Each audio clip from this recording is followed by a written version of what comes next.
Assalamualaikum warahmatullahi wabarakatuh. Perkenalkan, nama saya Iin Andini dengan NIM 2320203861211155. Prodi Manajemen Keuangan Syariah, Fakultas Ekonomi dan Bisnis Islam. Di sini saya akan menjelaskan tentang konsep, visi, misi, dan tujuan perusahaan. Sebelum kita melanjutkan materi, marilah kita panjatkan puji dan syukur kehadirat Allah Subhanahu wa taala yang telah memberikan nikmat dan karunia-Nya kepada kita semua. Serta saya berterima kasih kepada Bapak Dosen Zulilmi Syarifuddin SEMM selaku dosen mata kuliah Manajemen dan Bisnis, Prodi Manajemen Keuangan Syariah, Fakultas Ekonomi dan Bisnis Islam. Nah, sebelum kita melanjutkan materi, ada 5 pembahasan yang akan saya bahas. Di sini saya akan menjelaskan tentang konsep visi misi. Visi dan misi adalah untuk dapat mempermudahkan tenaga kerja untuk dapat memahami dengan jelas apa maksud dari tujuan perusahaan tersebut. Nah, visi adalah gambaran besar tujuan utama dan cita-cita suatu perusahaan, instansi pribadi, dan organisasi di masa depan. Visi berupa cita-cita jangka panjang, sedangkan misi adalah penjabaran atau langkah-langkah yang akan dilakukan untuk mencapai atau mewujudkan visi tersebut. Nah, selanjutnya adalah tujuan perusahaan. Tujuan perusahaan berisi sesuatu yang akan dicapai atau dihasilkan oleh perusahaan tersebut. Tujuan perusahaan adalah target yang bersifat kuantitatif dan pencapaian target tersebut merupakan ukuran keberhasilan kinerja perusahaan. Baiklah, kita akan menuju ke pembahasan pertama, yaitu pengertian bisnis kecil. Bisnis kecil adalah bisnis yang dimiliki dan dioperasikan secara independen, tidak dominan dalam bidang operasinya dan memenuhi standar ukuran tertentu. Menurut Keputusan Presiden Republik Indonesia Nomor 99 Tahun 1998, pengertian usaha kecil adalah kegiatan ekonomi rakyat yang berskala kecil dengan bidang usaha yang secara mayoritas merupakan kegiatan usaha kecil dan perlu dilindungi untuk mencegah dari persaingan usaha yang tidak sehat. Pembahasan kedua yaitu jenis-jenis bisnis. Jenis-jenis bisnis banyak di berbagai bidang. Bisnis kecil memainkan peran penting dalam bidang jasa, retail atau eceran, konstruksi, perdagangan grosir, keuangan dan asuransi, serta manufaktur dan transportasi umumnya. Semakin tinggi sumber daya yang dibutuhkan, semakin sulit suatu bisnis untuk dirintis dan semakin kecil kemungkinan suatu industri didominasi oleh perusahaan kecil. Ingat, kecil adalah istilah yang bersifat relatif. Kriterianya, jumlah karyawan dan penjualan tahunan total berbeda antar industri yang seringkali kriteria ini hanya bisa berlaku jika dibandingkan dengan bisnis yang memang benar-benar besar.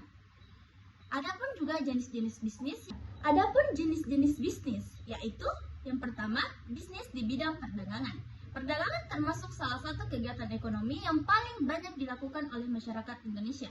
Apalagi di zaman digital yang kian berkembang, kegiatan ekonomi ini menjadi salah satu bentuk bisnis yang sangat potensial dan menjadikan sebab sekarang perdagangan jadi lebih mudah karena lebih bisa dilakukan secara online dan menjangkau pasar yang lebih luas.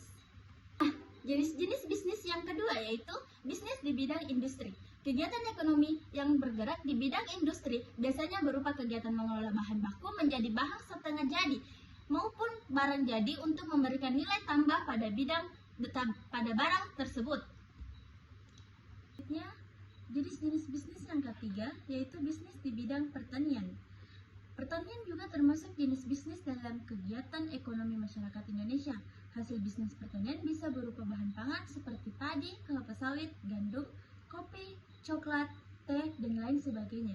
Kegiatan ekonomi ini banyak ditemukan di daerah pedesaan dan pegunungan.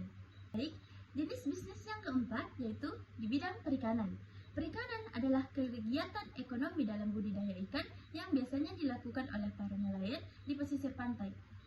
Karena Indonesia memiliki wilayah perairan yang lebih luas dibandingkan daratan, tak heran banyak mayoritas penduduk yang bertempat tinggal di dekat pantai yang berprofesi sebagai nelayan. Jenis bisnis yang kelima yaitu bisnis di bidang peternakan. Kegiatan ekonomi selanjutnya yang cukup familiar di Indonesia yaitu peternakan. Peternakan merupakan kegiatan usaha dengan cara memelihara hewan dan mengambil hasilnya dengan cara dijual ke konsumen. Jenis bisnis yang terakhir atau bisa dibilang jenis bisnis yang keenam yaitu bisnis di bidang jasa. Berbeda dengan jenis bisnis sebelumnya, jasa merupakan kegiatan ekonomi yang menjual dan menawarkan produk dalam bentuk pelayanan jasa. Pada dasarnya, tujuan dari bisnis di bidang jasa sama dengan bisnis yang menghasilkan barang, yaitu sama seperti mencari keuntungan. Dari selanjutnya, yaitu tentang kewirausahaan. Kewirausahaan adalah proses perencanaan, pengorganisasian, pengoperasian, dan pengambilan risiko dari suatu usaha bisnis. Seorang wirausaha adalah seseorang yang terlibat dalam kewirausahaan. Secara etimologi, wirausaha berasal dari kata wira dan usaha. Kata wira berarti pejuang, pahlawan, manusia unggul, teladan, budi luhur, gagah berani, dan berwatak agung. Sedangkan usaha adalah perbuatan amal, bekerja, dan berbuat sesuatu.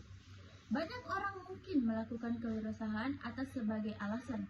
Banyak wirausaha ingin meluncurkan bisnis baru dan tujuan kemandirian bebas dari bekerja untuk orang lain serta jaminan finansial yang cukup.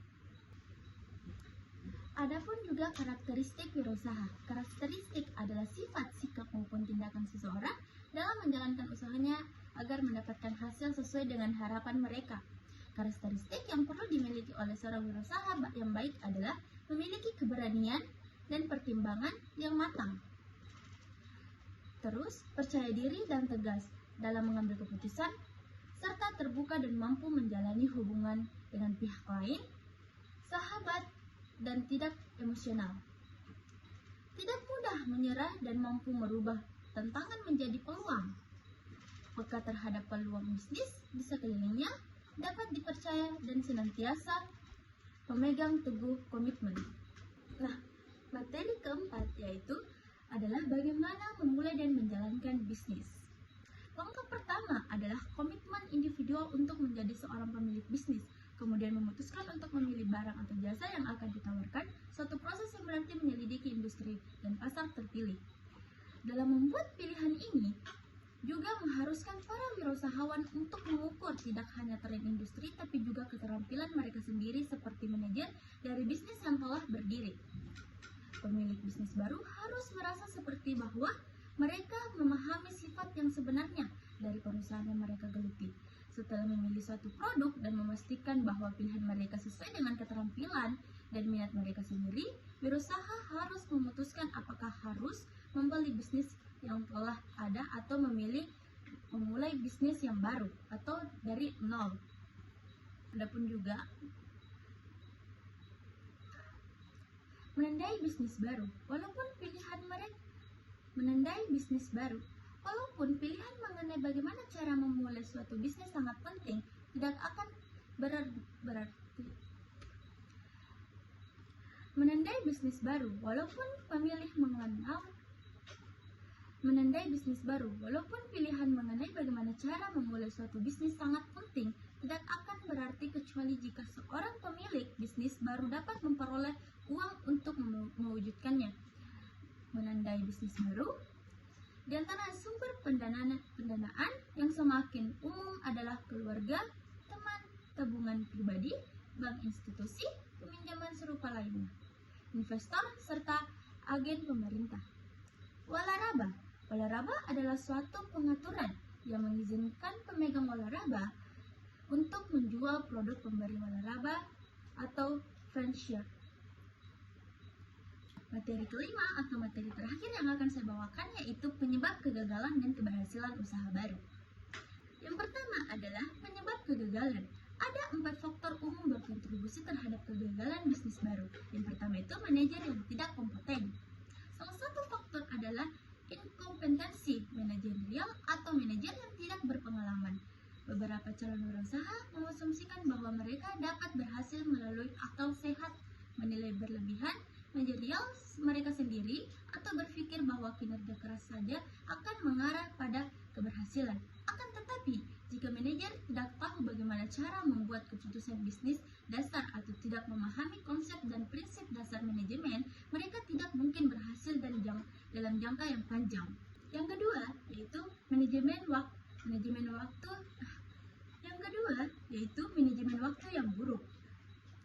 Wirausahawan yang tidak bersedia meluangkan waktu dan usaha yang diperlukan oleh suatu bisnis tidak mungkin akan bertahan.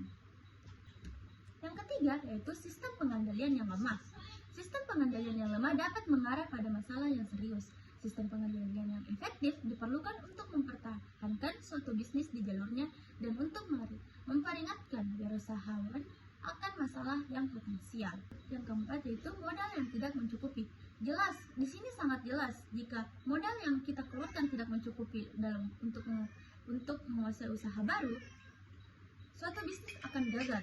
Modal yang tidak mencukupi dapat berkontribusi pada kegagalan bisnis. Dalam kebanyakan kasus diperlukan waktu berbulan-bulan atau bahkan bertahun-tahun sebelum suatu bisnis menghasilkan laba. Sebagian besar ahli mengatakan bahwa suatu bisnis seharusnya memiliki cukup modal untuk berpotensi setidaknya untuk 6 bulan tanpa menghasilkan suatu laba. Selanjutnya adalah penyebab keberhasilan. Terdapat 4 faktor dasar keberhasilan suatu bisnis. Yang pertama, memiliki komitmen yang kuat. Suatu rangkaian faktor adalah kinerja keras, dorongan, dan dideksi. Pemilik bisnis baru harus berkomitmen dan keberhasilan dan bersedia meluangkan waktu dan usaha untuk mewujudkannya. Yang kedua adalah analisis cermat terhadap kondisi. Analisis cermat terhadap kondisi pasar juga membantu pemilik bisnis baru untuk mengukur kemungkinan penerimaan produk mereka di pasar. Analisis ini akan memberikan wawasan mengenai pemerintah pasar untuk produk dan jasa yang akan diusulkan. Yang ketiga yaitu kompetensi manajerial yang baik. Kompetensi manajerial